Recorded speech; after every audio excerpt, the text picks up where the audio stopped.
ओम साई राम। अध्याय 8 मानव जन्म का महत्व। श्री साईं बाबा की भिक्षावृत्ति, बाईजाबाई की सेवा शुश्रूषा, श्री साईं बाबा का शयन कक्ष, खुशाल चंद्र पर प्रेम। जैसा कि गत अध्याय में कहा गया है कि अब श्री हेमंत पंत मानव जन्म की महत्वता को विस्तृत रूप से समझाते हैं। श्री साईं बाबा किस प्रकार भिक्षा उपार्जन करते थे, बाईजाबाई उनकी किस प्रकार सेवा शुश्रूषा करती थी, वे मस्जिद में तात्या कोते और मेहालसा पति के साथ किस प्रकार शयन करते थे, खुशाल चंद्र पर उनका कैसा स्नेह था, इसका आगे वर्णन किया जाएगा। मानव जन्म का महत्व। इस विचित्र प्रकृति संसार में ईश्वर ने लाखों प्राणियों को उत्पन्न किया है, जो कि स्वर्ग, नरक, पृथ्वी, समुद्र तथा आकाश में निवास करते हैं तथा भिन्न भिन्न धर्मों का पालन करते हैं। इन प्राणियों में जिनका पुण्य प्रबल है वे स्वर्ग में निवास करते हैं और अपने सत्कृतों का फल भोगते हैं। पुण्य के क्षीण होते ही वे फिर निम्न स्तर में आ जाते हैं। वे प्राणी जिन्होंने पाप तथा पुण्य कर्मों का समन्वय हो जाता है, उन्हें मानव जन्म तथा मोक्ष प्राप्त करने का अवसर प्राप्त होता है। जब पाप और पुण्य दोनों नष्ट हो जाते हैं तब वे मुक्त हो जाते हैं। अपने कर्म तथा प्रारब्ध के अनुसार ही आत्माएं जन्म लेती हैं, काया प्रवेश करती हैं। मनुष्य शरीर अनमोल है। यह सत्य है कि समस्त प्राणियों में चार बातें एक समान हैं: आहार, निद्रा, भय और मैथुन। मानव प्राणी को ज्ञान एक विशेष देन है, जिसकी सहायता से वह ईश्वर दर्शन कर सकता है, जो अन्य किसी योनि में संभव नहीं है। यही कारण है कि देवता भी मानव योनि से ईर्ष्या करते हैं तथा पृथ्वी पर मानव जन्म धारण करने हेतु सदैव ललायित रहते हैं, जिससे उन्हें अंत में मुक्ति प्राप्त हो। किसी किसी का ऐसा भी मत है कि मानव शरीर अति दोष मुक्त है। यह कृमि, मज्जा तथा कफ से परिपूर्ण है, क्षण भंगुर, रोगग्रस्त तथा नश्वर है। इसमें कोई संदेह नहीं है कि यह कथन अत्यंत सत्य है, परंतु इसका दोष पूर्ण होते हुए भी मानव शरीर का मूल्य अधिक है, क्योंकि ज्ञान की प्राप्ति केवल इसी योनि में संभव है। मानव शरीर प्राप्त होने पर ही तो ज्ञात होता है कि यह शरीर नश्वर और विश्व परिवर्तनशील है, और इस प्रकार धारणा कर इंद्रिय जन्य विषयों को तिलांजलि देकर तथा असत्य का विवेक कर ईश्वर साक्षात्कार किया जा सकता है। इसलिए यदि हम शरीर को तुच्छ और अपवित्र समझकर उसकी उपेक्षा करें तो हम ईश्वर दर्शन के अवसर से वंचित रह जाएंगे। यदि हम उसे मूल्यवान समझकर उसका मोह करेंगे तो हम इंद्रिय सुखों की ओर प्रवृत्त हो जाएंगे, और तब हमारा पतन भी सुनिश्चित ही है। इसलिए उचित मार्ग जिसका अवलंबन करना चाहिए यह है कि ना तो देह की उपेक्षा करें, ना ही उसमें आसक्ति रखें। केवल इतना ही ध्यान रखें कि किसी घुड़सवार का अपनी यात्रा में अपने घोड़े पर तब तक ही मोह रहता है जब तक वह अपने निर्दिष्ट स्थान पर पहुंचकर लौट ना आए। इसलिए ईश्वर दर्शन या आत्म साक्षात्कार के निमित्त शरीर को सदा ही लगाए रखना चाहिए, जो जीवन का मुख्य ध्येय है। ऐसा कहा जाता है कि अनेक प्राणियों की उत्पत्ति करने के पश्चात भी ईश्वर को संतोष नहीं हुआ। कारण यह है कि कोई भी प्राणी उसकी अलौकिक रचना और सृष्टि को समझने में समर्थ न हो सका, और इसी कारण उसने एक विशेष प्राणी अर्थात मानव जाति की उत्पत्ति की और उसे ज्ञान की विशेष सुविधा प्रदान करी। जब ईश्वर ने देखा कि मानव उसकी लीला, अद्भुत रचनाओं तथा ज्ञान को समझने के योग्य है, तब उन्हें अति हर्ष तथा संतोष हुआ। इसलिए मानव जन्म प्राप्त होना बड़े सौभाग्य का सूचक है। उच्च ब्राह्मण कुल में जन्म लेना तो परम सौभाग्य का लक्षण है, परंतु श्री साईं चरणाम्बुजों में प्रीति और उनकी शरणागति प्राप्त होना इन सभी में अति श्रेष्ठ है। मानव का प्रयत्न। इस संसार में मानव जन्म अति दुर्लभ है। हर मनुष्य की मृत्यु तो निश्चित ही है और वह किसी भी क्षण उसका आलिंगन कर सकती है। ऐसी ही धारणा कर हमें अपने ध्येय की प्राप्ति में सदैव तत्पर रहना चाहिए। जिस प्रकार खोए हुए राजकुमार की खोज में राजा प्रत्येक संभव उपाय करने प्रयोग में लाता है, इसी प्रकार किंचित मात्र भी विलंब न कर हमें अपने अभीष्ट की सिद्धि के हेतु शीघ्रता करनी ही सर्वदा उचित है। अतः पूर्ण लगन तथा उत्सुकता पूर्वक अपने ध्येय, आलस्य और निद्रा को त्याग कर हमें ईश्वर का सर्वदा ध्यान रखना चाहिए। यदि हम ऐसा ना कर सके तो हमें पशुओं के स्तर पर ही अपने को समझना पड़ेगा। कैसे प्रवृत्त होना अधिक सफलता पूर्वक और साक्षात्कार को सुलभ प्राप्त करने का एकमात्र उपाय है किसी योग्य संत तथा सद्गुरु के चरणों की शीतल छाया में आश्रय लेना, जिससे श्री ईश्वर साक्षात्कार हो चुका हो। जो लाभ अधिक व्याख्यानों के श्रवण करने और धार्मिक ग्रंथों के अध्ययन करने से प्राप्त नहीं हो सकता, वह इन उच्च आत्मज्ञानियों की संगति से सहज ही प्राप्त हो जाता है। जो प्रकाश हमें सूर्य से प्राप्त होता है, वैसा विश्व के समस्त तारे भी मिल जाए तो नहीं दे सकते।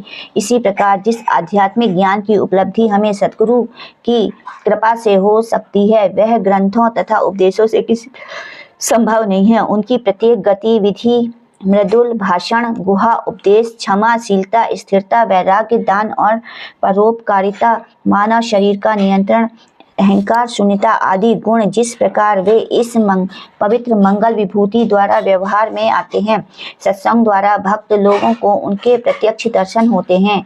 इससे मस्तिष्क की जागृति तथा उत्तरोत्तर आध्यात्मिक उन्नति होती है। श्री साईं बाबा इसी प्रकार के एक संत या सद्गुरु थे। यद्यपि वे ब्रह्मा रूप से एक फकीर का अभिनय करते थे, परंतु वे सदैव आत्मलीन रहते थे। वे समस्त प्राणियों से प्रेम करते और उनमें भगवत दर्शन का अनुभव करते थे। सुखों का उन्हें कोई आकर्षण न था और न ही वे आपत्तियों से विचलित होते थे। उनके लिए अमीर और फकीर दोनों ही एक समान थे। जिसकी केवल कृपा से भिखारी भी राजा बन जाता है। वे शिरडी में द्वार द्वार घूमकर भिक्षा उपार्जन करते थे। यह कार्य वे इस प्रकार करते थे।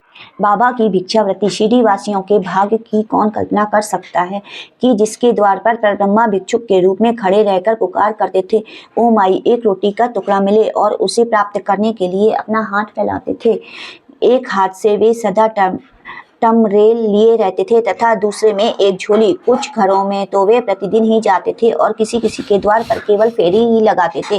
वे साग, दूध तथा छाछ आदि पदार्थ तो टिन पाट में लेते थे तथा भात व रोटी आदि अन्य सूखी वस्तुएं झोली में डाल देते थे। बाबा की जीवा को कोई स्वाद रुचि न थी, क्योंकि उन्होंने उसे अपने वश में कर दिया था। इसलिए वे भिन्न भिन्न वस्तुओं के स्वाद की चिंता क्यों करते। जो कुछ भी भिक्षा में उन्हें मिल जाता, उसे ही वे मिश्रित कर संतोष पूर्वक ग्रहण करते थे। अमुक पदार्थ स्वादिष्ट है या नहीं, बाबा ने इस ओर कभी ध्यान नहीं दिया, मानो उनकी जीवा में स्वाद बोध ही ना हो। वे केवल मध्याह्न तक ही भिक्षा उपार्जन करते थे। यह कार्य बहुत अनियमित था। किसी दिन तो वे छोटी सी फेरी लगाते थे और किसी दिन 12 बजे तक वे एकत्रित होकर भोजन एक कुंडी में डाल देते, जहाँ कुत्ते, बिल्लियाँ, कौवे स्वतंत्रता पूर्वक भोजन करते थे। बाबा ने उन्हें कभी नहीं लगाया। एक स्त्री भी मस्जिद में झाड़ू लगाया करती थी, रोटी के 10-12 टुकड़े उठाकर अपने घर ले जाती थी, परंतु किसी ने कभी उसे नहीं रोका। जिन्होंने स्वप्न में भी बिल्लियों तथा कुत्तों को कभी दुत्कार कर नहीं भगाया, वे भला निस्सहाय गरीबों को रोटी के टुकड़ों को उठाने से क्यों कर रोकते। ऐसा महान पुरुष का जीवन धन्य है। शिरडी वासी तो पहले उन्हें केवल एक पागल ही समझते थे और वे शिरडी में इसी प्रकार से विख्यात भी हो गए थे। जो भिक्षा के कुछ टुकड़ों पर निर्वाह करता हो, भला उसका कौन आदर करेगा। परंतु ये तो उदार हृदय, त्यागी और धर्मात्मा थे। यद्यपि वे बाहर से चंचल और अशांत प्रतीत होते थे, परंतु अंतःकरण से स्वयं दृढ़ और गंभीर थे। उनका मार्ग गहन तथा गूढ़ था। फिर भी ग्राम में कुछ ऐसे श्रद्धावान और सौभाग्यशाली व्यक्ति थे जिन्होंने उन्हें पहचान कर एक महान पुरुष माना। ऐसी ही एक घटना नीचे दी जाती है। बाईजाबाई की सेवा।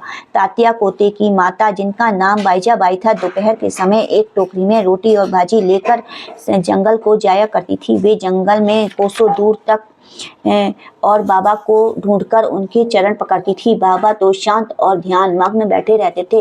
वे एक पत्तल बिछाकर उस पर सब प्रकार के व्यंजन आदि जैसे रोटी, साग आदि परोसती और बाबा से भोजन कर लेने का आग्रह करती। उनकी सेवा तथा श्रद्धा की रीति बड़ी ही विलक्षण थी।